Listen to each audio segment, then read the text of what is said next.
తెలుగు వారి number 1 choice Telugu matrimony.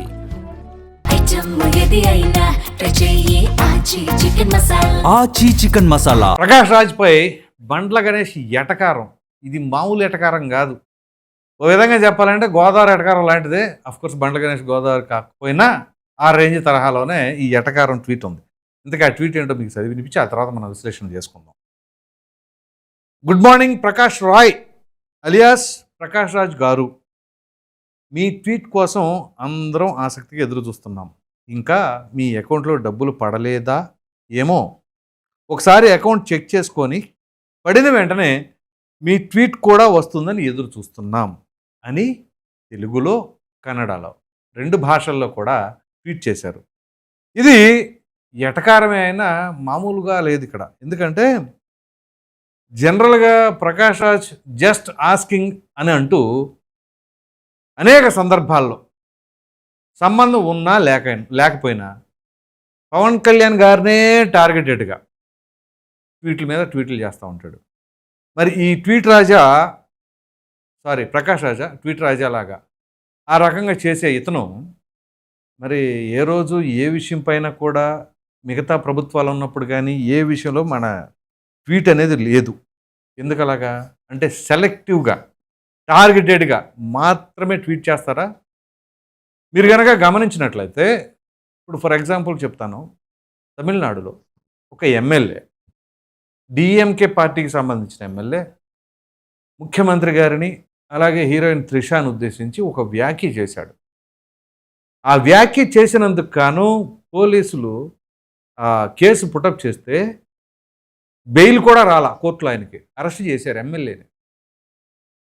మరి దానిపైన ఎక్కడ మాట్లాడలేదే.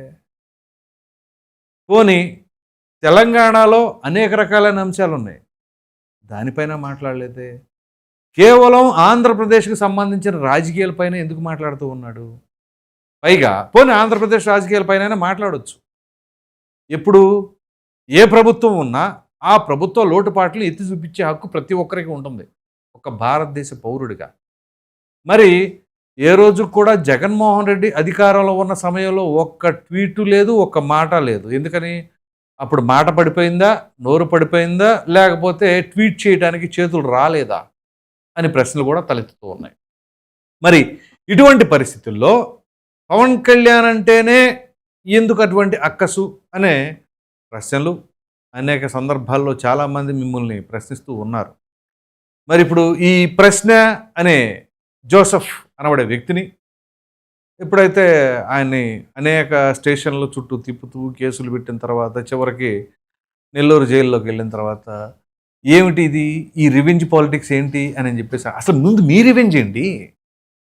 మీరు ప్రజలకి ఏం ఉపయోగం చేద్దామని ప్రశ్నిస్తున్నారు, అది ప్రశ్న లేకపోతే ఇంకా ఏదైనా విద్వేషమా అని కూడా చాలామంది మీరు చేసిన ట్వీట్కి కింద రీట్వీట్లు చేస్తున్నారు. అది చూసుకోండి. మీరు మాట్లాడవచ్చు, ప్రశ్నించవచ్చు. సరే, ఇన్ని ప్రశ్నలు అడుగుతున్నారు కదా, తాజాగా మీ గురించి ఒక అంశం బయటకు వచ్చింది. 4 చోట్ల 4 రాష్ట్రాల్లో మీకు ఓటు హక్కు ఉందంట. ఎలా వచ్చింది?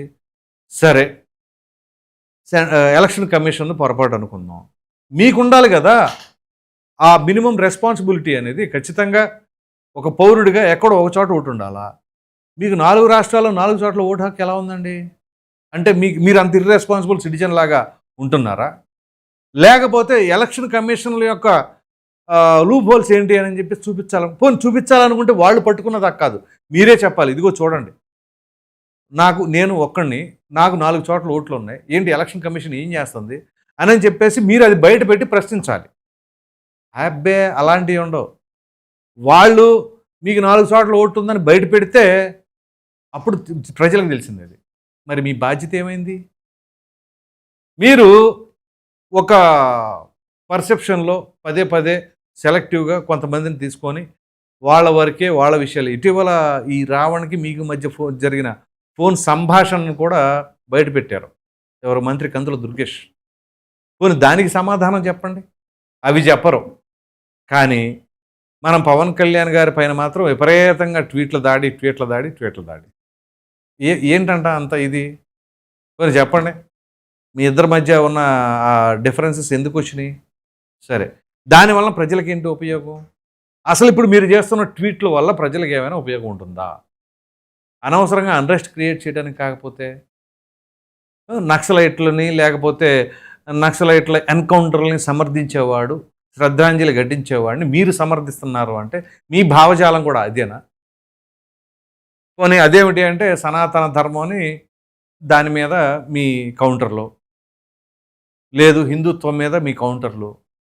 అదేమిటి అంటే నరేంద్ర మోదీనే నా టార్గెట్ అంటారు. నరేంద్ర మోదీ కాదు మీ టార్గెట్, హిందూయిజం మీదే మీ టార్గెట్ అని చెప్పేసి చాలామంది మిమ్మల్ని ప్రశ్నిస్తున్నారు. అది చెక్ చేసుకోండి. మీరు ఒకళ్ళని ప్రశ్నించే ముందు మిమ్మల్ని ఎవరు ప్రశ్నించకుండా ఉండేలాగా మీరు ఉండాలి. అలా లేకుండా ఏదో సెలెక్టివ్గా కొంతమందిని తీసుకొని ఎవరెవరైతే అసభ్యంగా మాట్లాడతారో అది పవన్ కళ్యాణ్ టార్గెట్ చేసుకొని వాళ్ళ కొమ్ము కాసేలాగా మీరు వ్యవహరిస్తున్నారు. అందు గురించే బండ్ల గణేష్ ఇప్పుడు ట్వీట్ చేసింది కూడా. మీరంటే ప్యాకేజీలు తీసుకుంటున్నారా, ఇంకా మీ అకౌంట్లో డబ్బులు పడలేదా, అందు గురించి చేయట్లేదా? మరి ఇంకా కొంతమంది నేను చూశాను దాని తర్వాత కింద ఆ ట్వీట్లో మిమ్మల్ని బండ్ల గణేష్ని కూడా అడిగారు, ఇదంతా బాగానే ఉంది, మీరు బాగానే ఉంటారు, అతను ఫిల్మ్ ఇండస్ట్రీ నుంచి ఎందుకుని బ్యాన్ చేయట్లేదు అని కూడా ప్రశ్నిస్తున్నారు. మరి అది ఫిల్మ్ ఇండస్ట్రీ వాళ్ళు తీసుకుంటారు, అది వేరే విషయం. కానీ రాజకీయాల్లో మీ గ్రాఫ్ ఏంటి? మీరు పోటీ చేశారు కదా కర్ణాటకలో, మీకు వచ్చిన ఓటింగ్ పర్సంటేజ్ ఎంత, అంటే ప్రజల పట్ల మీకున్న క్రెడిబిలిటీ ఎంత, సో ప్రజల మనసు ఎంతవరకు మీరు గెలుచుకున్నారు, దానికి కూడా సమాధానం చెప్పండి. అది ప్రజల కోసం ఉండాలి. పోనీ ఆ కర్ణాటకలో ప్రభుత్వాన్ని మీరేమైనా ప్రశ్నిస్తున్నారా? కేవలం ఆంధ్రప్రదేశ్లో పవన్ కళ్యాణ్ గారిని, డిప్యూటీ సీఎం గారిని, లేకపోతే ఆయన సంబంధించిన శాఖల మీదే మాట్లాడతారా? మాట్లాడండి. అన్ని రాష్ట్రాలపైన ఎక్కడెక్కడ ఏమేమి జరుగుతున్నాయో ఆ అన్యాయాలు, అవినీతులు వాటిని బయటకు తీయండి, ప్రశ్నించండి. ఖచ్చితంగా మీతో పాటు మేము ప్రశ్నిస్తాం. కానీ సెలెక్టివ్గా ఒక వ్యక్తిని టార్గెట్ చేసుకుంటూ మీరు మాట్లాడుతూ ఉంటే మాత్రం ఖచ్చితంగా బండ్ల గణేష్ చేసిన ట్వీట్ మాత్రం వాస్తవమే అని చెప్పేసి అని కూడా ప్రజలు అనుకునే ప్రమాదం ఉంది. సో బండ్ల గణేష్కి ఏంటి అంటే తనకి ఓ విధంగా చెప్పాలి అంటే my God is Pawan Kalyan అని చెప్పేసి అనేక సందర్భాల్లో ఆయన మాట్లాడాడు.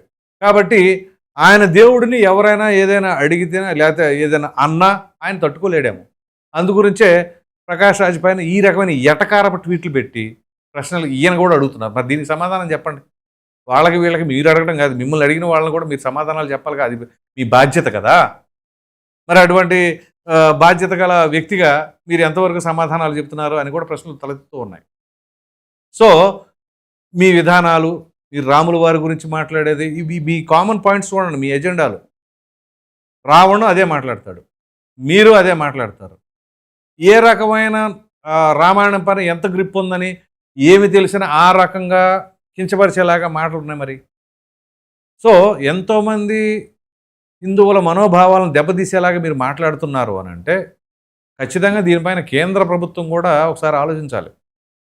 సో అసలు ఏం జరుగుతుంది మతాల మధ్య, లేకపోతే దేవుళ్ళని కించపరిచేలాగా మాట్లాడతాం, అది ఎంతోమంది మనోభావాలు దెబ్బతీస్తూ ఉంటుంది. పోనీ కనీసం ఏం చేయాలి? ఇప్పుడు నువ్వు ఇష్టపడే దైవాన్ని నువ్వు ఆరాధించుకో, పూజించుకో, భజన చేసుకో, ఏదైనా చేసుకో. లేదు నువ్వు ఏతిష్టవా, ఏ దేవుడు లేడని నువ్వు చెప్పు, ఓకే, అంతవరకు బాగానే ఉంటుంది, అది నీ పర్సెప్షన్ కాబట్టి. కానీ ఒక మతాన్నే టార్గెటెడ్గా మాట్లాడితే మాత్రం ఖచ్చితంగా మిమ్మల్ని ప్రజలు అసహించుకుంటారు. ఇది మాత్రం పక్కా. మెజారిటీ ప్రజలు గుర్తుంచుకోండి. అఫ్కోర్స్ మిమ్మల్ని అభిమానించే వాళ్ళు కూడా ఉండొచ్చు కొంతమంది, కానీ మెజారిటీ ప్రజలు మిమ్మల్ని అసహించుకుంటారు. కాబట్టి మనం ఒక పొజిషన్లో ఉన్నప్పుడు, మనకు ఒక స్టేజ్ ఉన్నప్పుడు సొసైటీలో దాన్ని నిలబెట్టుకోవాలి. అంతేగాని దిగజార్చుకునేలాగా ఉండకూడదు అని కూడా చాలామంది అభిప్రాయపడుతూ ఉన్నారు. సో ఇలా ఒక పర్సన్నే టార్గెటెడ్గా, లేకపోతే ఒక రాష్ట్రంలో ఒక వ్యక్తిని టార్గెటెడ్గా చేస్తే మాత్రం ఇదిగో ఇలాగే మీకు ప్రశ్నలు సంధిస్తూ ఉంటారు. మరి మీరు సమాధానం చెబుతారా, చెప్పకుండా తప్పించుకుంటారా? రేపు బండ్ల గణేష్ పైన మరలా ఏ రకమైన ట్వీట్ చేస్తారో చూద్దాం. ఈ వీడియో పైన ప్రధానంగా ప్రకాష్ రాజ్ ఏదైతే చేసిన ట్వీట్కి ఈయన లేదా బండ్ల గణేష్ ఇప్పుడు ఇచ్చాడు చూసారా కౌంటర్లు, ఆయన చేస్తున్న ప్రతిదానికి కూడా, దానిపైన మీ అభిప్రాయం ఏంటి అనేది కామెంట్ సెక్షన్లో తప్పండి.